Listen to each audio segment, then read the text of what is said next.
Good morning, folks. Day 21 of my 30-day yoga challenge. It's headstand day.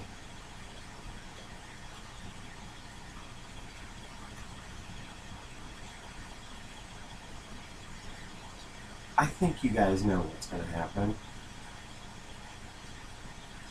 And that is nothing. I can tell you right now, I cannot do a headstand. It's not a case of not knowing if I can do it until I try it. It's a case of, I know I can't do this. But, you know, I suppose I should go through with it anyway. Only for you guys. Alright. Day 21, how to do yoga headstand. Probably just gonna see me sitting here a lot. I don't even know why I'm freaking out. I'm not gonna do a headstand. I'd love to be able to, but I can't.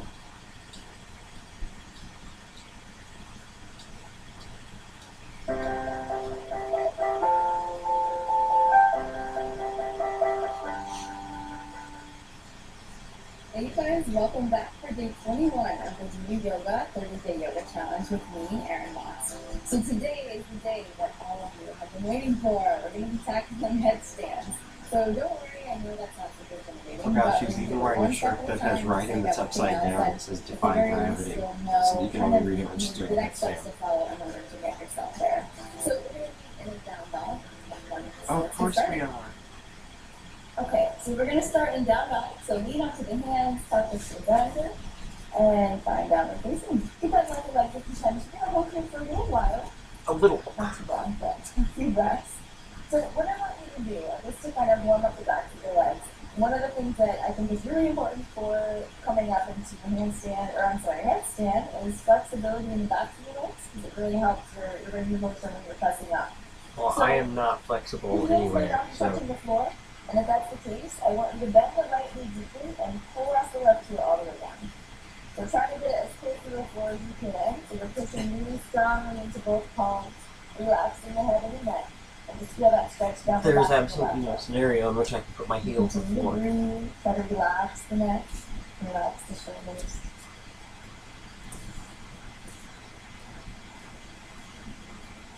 If the left heel is on the floor now, I want you to keep it there, so keep the foot flat, but put a little bend in the left knee, so you get more of a stretch in the back of the leg. So take a couple more breaths. How many? How many more? Nope. And now that we have come to the center, get everything even. When we go to the right side, so bend the left knee deeply, and press the left heel down until it touches the floor or until it gets pretty close. So if it doesn't touch the floor, that's fine. Don't worry about it. Just keep lengthening down the back of that leg and allowing you to release it down. If the right heel is touching the floor, keep it there, but put a little bend in the right knee just enough to feel it deeper into the calf. Specifically my left hand, right in like a bone. Okay, can we move on to something else? Because I feel stupid just sitting here watching you. But I can't keep doing that. It hurts my hands too bad. Gradually straighten both legs. Curl them up. Right and left. Pushing evenly into the hands and settling. On your next inhale, shift the weight forward to plank. And exhale, slowly press down between the elbows. Knees can be down or up. On an inhale, come up to cobra or out dog. And exhale, take it back, downward facing. Really? Press the heels down towards the floor. Take a few breaths. No.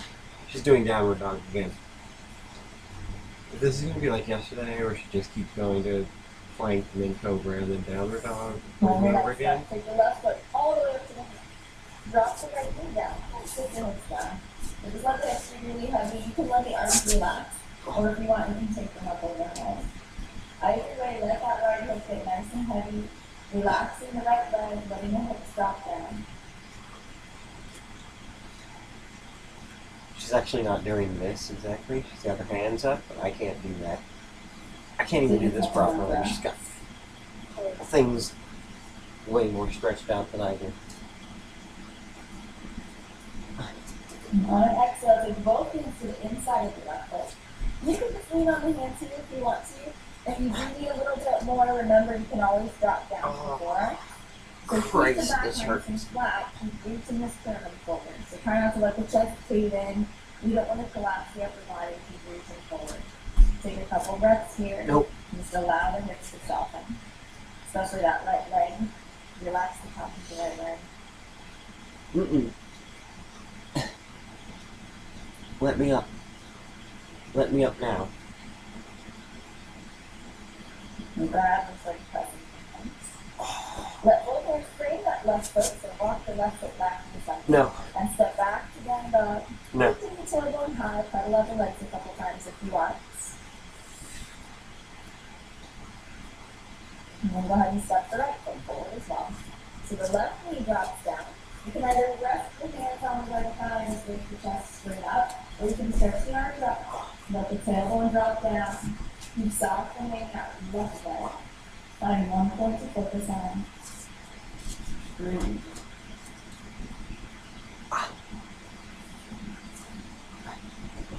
Really hurts. And take two more.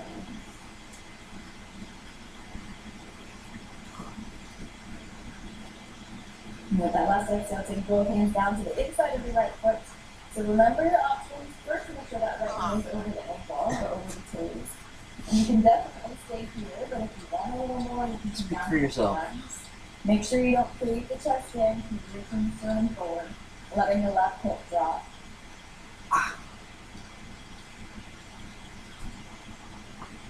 Nope. Nope. Nope. Nope. So much nope. A lot of nope.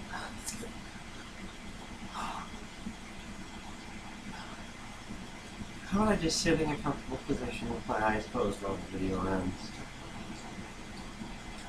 Let's do your heads and One more hands. breath.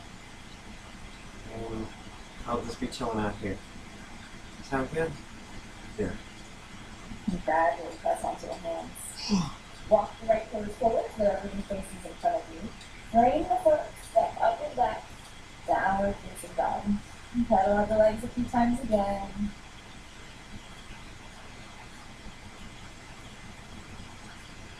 And on an inhale, come forward. Coming back to the knees, you can sit back on the heels. Just going to sit up. So there are certainly so many things that you can do to prep for headstand. There are different strengthening exercises for the shoulders like we did yesterday, or more stretches to kind of increase flexibility in the legs. Wow, even this So hurts. if you are still, if you're not warm enough and you feel a little bit like you could use more, feel free to go back and do any of the other Ow, days that we did prior to this one. But you just want the basics of going up into headstand. That's what we'll tackle now. So what I would like you to do is just take a couple moments and make sure that this is something that you're comfortable with. So It's there's not. always, I'll say, a healthy level of fear if you're doing something for the first time, especially like headstand. So a few things that I want you to know. If you have any type of like recent rotator cuff injury, like in the shoulder or in the neck, if you have glaucoma, if your blood pressure is How about you too just low have or shit too high flexibility? often, you're probably going to be better off just sitting this one out. But there are plenty of other like more mild inversions, like sitting with your legs up the wall, or just taking child's pose, or continuing to stretch the same way that we did. So you can always take those options. If you are ready to go into a headstand, I'm going to give you 3 tips that I think are really, really essential when learning this one, especially for the first couple times. So the first thing is where the pressure on the head is going to go. Now I'm just going to say that this is not completely scientific and official or anything, Great. but it will give you a good general guideline, give or take, for where the pressure on the head goes. So, are you ready? Okay. Yeah. We're going to take the right Lay it hand on and make me. an L. And it's already good, right? So if you make an L with the right hand, the thumb is going to come to the nose. And I want you to keep it there, and then just stretch the index finger back. Now the index finger lands probably behind your hairline, but not quite in the center of the head, right? So, like I said, give or take a little bit, that is a good indication of where the pressure is going to go. So it's going to vary for everybody. It's going to be a little bit different, maybe on that spot, maybe a little bit further back or further forward.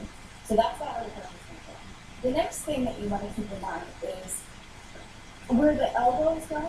So I like to interlace my fingers so that I have this kind of a little basket here.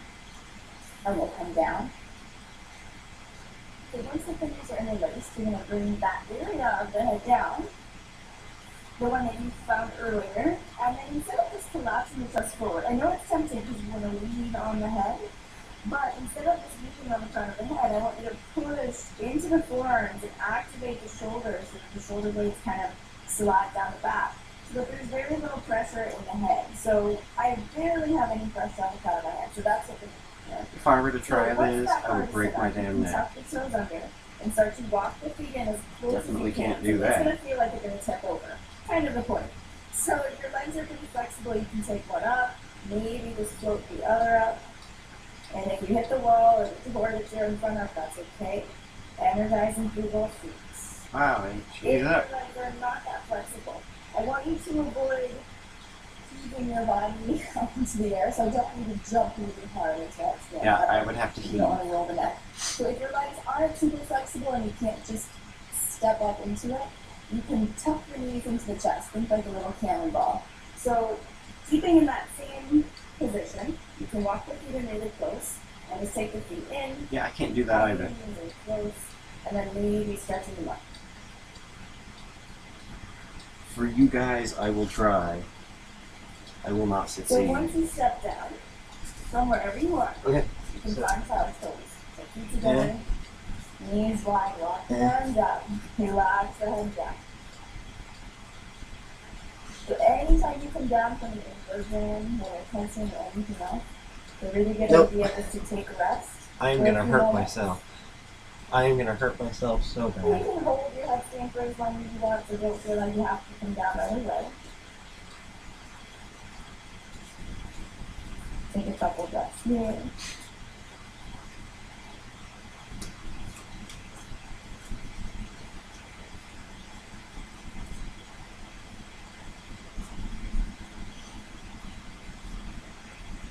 Nope. Not going to happen. So I'm just going to do what she's doing. Start to slow the breath down.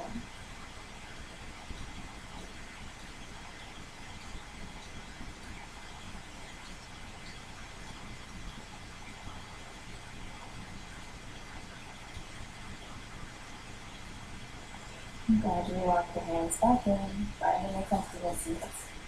Sit evenly on both hips. Oh, good, it's Shoulders over. relaxed back. Hey, I genuinely Take a tried. few breaths where you are. I'd say I got about 3/4 of the way there, but I just don't have the faith in my neck. Honestly, I have this fear. Yeah, you know what? I'll talk about it after I do namaste. Time.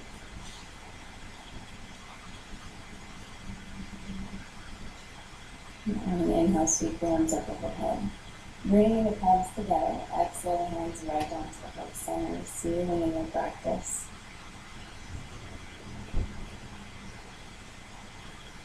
Neck hands open.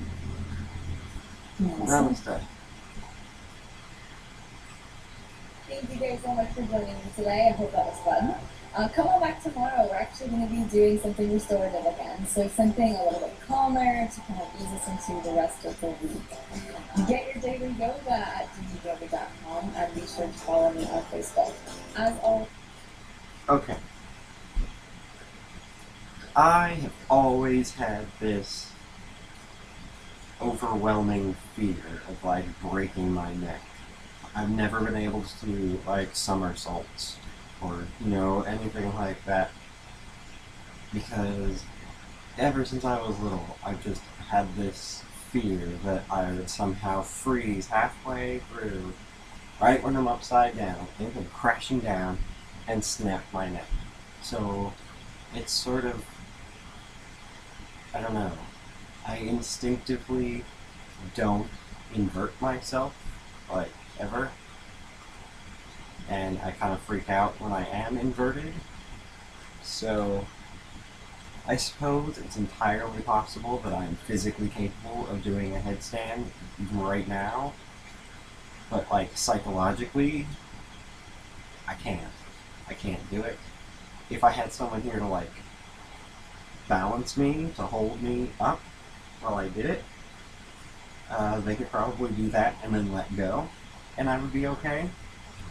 But I would need a spotter. There's no way that I feel comfortable doing it by myself. So yeah, there's that. I actually did better than I expected I would do, to be perfectly honest. Um, and I didn't like fall over on anything and crash and burn. I suppose you can't really crash and burn if you don't try, but I kind of tried. No, you know what? Screw that. I tried. Uh, I wouldn't say I failed. I'd say I just didn't give myself that extra oomph, because I would have broken my neck. I would have broken my neck. Shut up.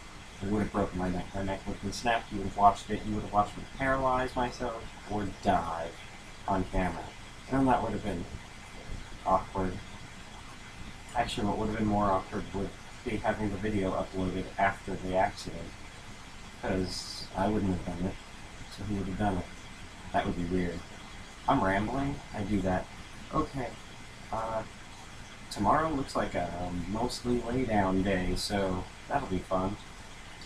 Not being sarcastic. That'll actually be nice. So yeah, I guess I'll see you guys tomorrow. Bye.